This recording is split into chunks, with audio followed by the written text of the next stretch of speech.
Hi all welcome back to Ahi and I vlogs. నేనైతే ఈరోజు పల్లీలతో ఒక స్పెషల్ ఐస్ క్రీమ్ చేయబోతున్నాను. ప్రాసెస్ ఏంటో చూద్దామా?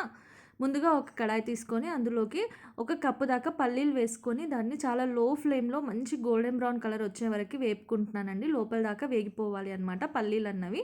సో ఇప్పుడు స్టవ్ ఆపేసి దాని పై పొట్టంతా తీసేసి దాన్ని మెత్తగా ఈ విధంగా పీనట్ బటర్ అయ్యేలాగా ఒక 2 టైమ్స్ తిప్పితే సరిపోతుంది. అలా వచ్చేస్తుంది.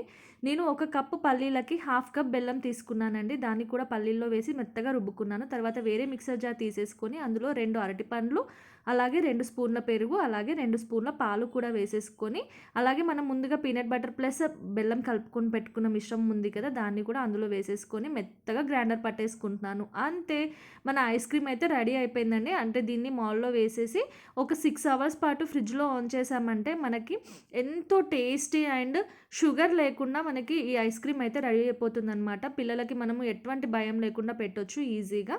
అండ్ చాలా అంటే చాలా బాగుంటుంది. టేస్ట్ కూడా ప్రోటీన్ రిచ్ అనమాట. మనం ఇందులో బనానా వేసాం కదా, పొటాషియం కూడా ఉంటుంది మనకి. అలాగే బెల్లం అనేది మనకి ఐరన్కి చాలా మంచిది కదా. అండ్ మీరు కూడా ట్రై చేసి ఎలా వచ్చిందో నాకు డెఫినెట్గా షేర్ చేసుకోండి. Thank you for watching and please do subscribe my channel. Thank you. Bye bye.